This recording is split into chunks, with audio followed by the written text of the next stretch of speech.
మీరే ఇక పిలుస్తుండ్రు అని రాసిండ్రు కమిషన్ ముందుకు. మీరే రాసిండ్రు కేసీఆర్ గారిని హరీష్ రావు గారిని పిలవవలసిన అవసరమే లేదు, నివేదిక పూర్తయింది, రేపో మాపో ఇస్తారని మీరే రాసిండ్రు కదా. ఆ తర్వాత మళ్ళీ ఏం జరిగిందో ఏందో తెలియదు కానీ రేవంత్ రెడ్డి పోయి మరి ఏమైనా దండం పెట్టిండో ఏం చేసిండో కానీ రాత్రికి రాత్రే కమిషన్ గడువు పెంచిండ్రు. మళ్ళా రాత్రికి రాత్రే లీకులు ఏమని హరీష్ రావు గారిని కేసీఆర్ గారిని కమిషన్ పిలిచింది. మాకు నోటీస్ రాలే. గమ్మత్ ఏంటంటే మాకు నోటీస్ రాలే, మీడియాలో మాత్రం లీక్ వచ్చింది. ముందు రోజేమో పిలుస్తలేరు రిపోర్ట్ ఇచ్చిండ్రు అన్నారు, తెల్లారేమో లే రిపోర్టు ఎక్స్టెన్షన్ ఆఫ్ టైం అయింది కమిషన్కు నోటీస్ ఇచ్చిండ్రు అన్నారు. మాకు నోటీస్ రాలే కానీ మీడియాలో మాత్రం నోటీస్ వచ్చింది. అంటే ఇదంతా ఒక కుట్రతో జరుగుతున్నది అనేది చాలా స్పష్టంగా మనకు అర్థమవుతా ఉంది. అయితే నిన్న ప్రభుత్వం ఏమో ఒక 60 పేజీలతో రిపోర్ట్ రిలీజ్ చేసిండ్రు. ఆ రిపోర్ట్ చూస్తుంటే అవాస్తవాలు, అబద్ధాలు, రాజకీయ దురుద్దేశాలతో కూడినటువంటి ఒక 60 పేజీల రిపోర్ట్ను బయటపెట్టినారు. ఇప్పుడు ఇంతకది పూర్తి రిపోర్టా, కమిషన్లో ఉన్న విషయాలే చెప్పారా, ప్రభుత్వం ఏమన్నా వండి వార్చిందా? ఇప్పుడు పూర్తి రిపోర్ట్ బయటకు వస్తే డెఫినెట్గా బీఆర్ఎస్ పార్టీ ఇంకా గట్టిగా స్పందిస్తాం. అసెంబ్లీలో పెడతామంటున్నారు.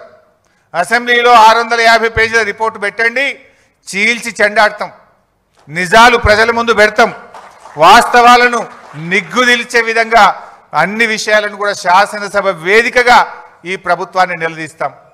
ఎందుకంటే ఇప్పుడు ఆ విషయాలు నిజంగా కమిషన్ రిపోర్ట్లో ఉన్న విషయమా, కమిషన్లో లేనిది ప్రభుత్వం ఏమన్నా కల్పించి కొన్ని చెప్పిందా అనేటువంటిది తేలాల్సినటువంటి అవసరం ఉంది. ఎట్లా ఉందంటే నచ్చిన పేరాలు లీకులు, నచ్చని నాయకులు బాధ్యులు అన్నట్టు ఉంది.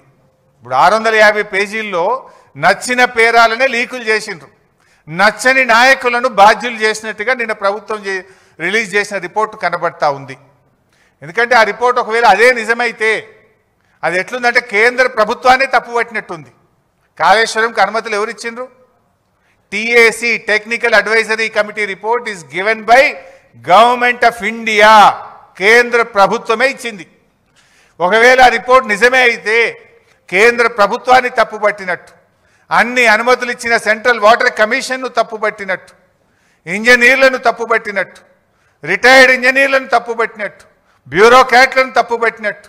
అంటే ఈ రకంగా అసలు రిపోర్టు ఒకవేళ ఇచ్చిందా లేదా తెలియదు, ఇచ్చుంటే మాత్రం అది ఒకవైపే చూసి ఒకవైపే విని ఒకవైపే నిలబడి ఇచ్చిన రిపోర్ట్ లాగా ఉంది. అది వాస్తవం ఏందనేది 650 పేజీల రిపోర్ట్ బయటకు వస్తే కానీ తెలియదు. కానీ ఇప్పుడు ప్రభుత్వం బయట పెట్టిన దాన్ని బట్టి చూస్తే, ఆ రిపోర్టు చూస్తే అది నిజమైతే కమిషన్ ఒకవైపే చూసి ఒకవైపే విని ఒకవైపే నిలబడి ఇచ్చిన రిపోర్ట్ లాగా కనబడతా ఉంది. ఎందుకంటే ఆ రిపోర్ట్ పూర్తిగా ట్రాష్, బేస్లెస్ ఎలిగేషన్స్. ఒక ముఖ్యమంత్రి గారు ఒక ప్రాజెక్టును రివ్యూ చేయడం ఆయన బాధ్యత, అది రాజకీయ జోక్యం ఎట్లయితుంది? రివ్యూ చేయడము, త్వరితగతిన ప్రాజెక్టును పూర్తి చేయడము, ప్రజలకు త్వరితగతిన నీళ్లు ఇవ్వడం అనేది ఒక బాధ్యతాయుతమైన ప్రభుత్వం చేసే పని, అది రాజకీయ జోక్యం అనరు. It is the responsibility of the chief minister and the government. So ఈరోజు విషయం చూస్తూ ఉంటే, ఈ రిపోర్ట్ను చూస్తూ ఉంటే మరి అదైతే పూర్తిగా ట్రాష్ లాగా ఉంది, బేస్లెస్ లాగా ఉంది. చరిత్రలో ఇట్లాంటి కమిషన్లు, రాజకీయ వేధింపుల కోసం చాలా కమిషన్లు రిపోర్ట్లు ఇచ్చినాయి, అవేవి న్యాయస్థానాల్లో నిలబడలేదు. ఇందిరాగాంధీ గారి మీద కూడా అప్పటి జనతా ప్రభుత్వం షా కమిషన్ వేసింది, చంద్రబాబు నాయుడు గారి మీద కూడా కమిషన్లు వేశారు. అనేక కమిషన్లు దేశంలో వచ్చినాయి, ఏ కమిషన్లు కూడా న్యాయస్థానాల ముందు నిలబడలేదు. ఎందుకంటే రాజకీయ దురుద్దేశపూరితంగా ఇచ్చినటువంటి రిపోర్ట్లు న్యాయస్థానంలో నిలబడవు, ప్రజాక్షేత్రంలో నిలబడవు. ఎప్పటికైనా ధర్మమే గెలుస్తుంది, సత్యమే నిలబడుతుంది. అంతే తప్ప ఈ రాజకీయ దురుద్దేశంతో ఇచ్చేటువంటి రిపోర్ట్లు ఎప్పుడు కూడా నిలబడవు. ముఖ్యంగా రేవంత్ రెడ్డి గారి ప్రభుత్వం మనకు తెలుసు, మీకు తెలియదేముంది?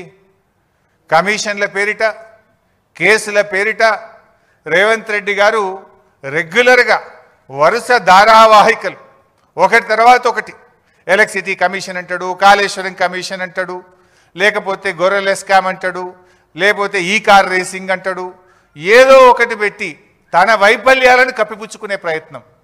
ఆయన ఫెయిల్యూర్స్ మీద చర్చ జరగకుండా, ప్రజలు తిరగబడకుండా లేని కుట్రలను వరుసగా ఒక సీరియల్ లాగా నడుపుతూ ఉన్నాడు. ఆ టీవీలలో కొన్ని సీరియళ్ళు వస్తుంటాయి, జనరల్గా బాగా టాప్ సీరియల్స్ నడుస్తుంటాయి. కార్తీక దీపం అనే సీరియల్ వస్తూ ఉంటుంది. కార్తీక దీపం సీరియల్ రాగానే గుడి గంటలు అనే సీరియల్ వస్తుంది. గుడి గంటలు అయిపోగానే బ్రహ్మముడి అనే సీరియల్ వస్తుంటుంది. అట్లా రేవంత్ రెడ్డి కూడా ఓటెనుకోటో సీరియల్ లెక్క నడుపుతున్నాడు. సీరియల్ కాదు కదా, నిజాలు చెప్పు నువ్వు.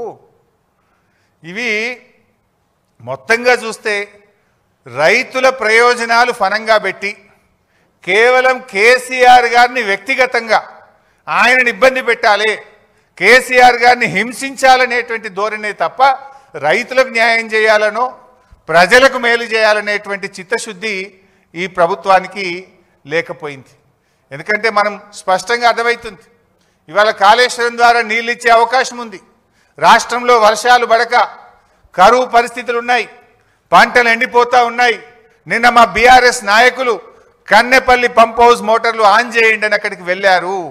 మోటార్లు ఆన్ చేసే అవకాశం ఉంది, నీళ్ళు ఇచ్చే అవకాశం ఉన్నా కూడా ఈరోజు కావాలనే రేవంత్ రెడ్డి గారు ఈరోజు నీళ్ళు ఇవ్వకుండా రైతుల్ని ఇబ్బంది పెడుతున్నటువంటి పరిస్థితి ఉంది.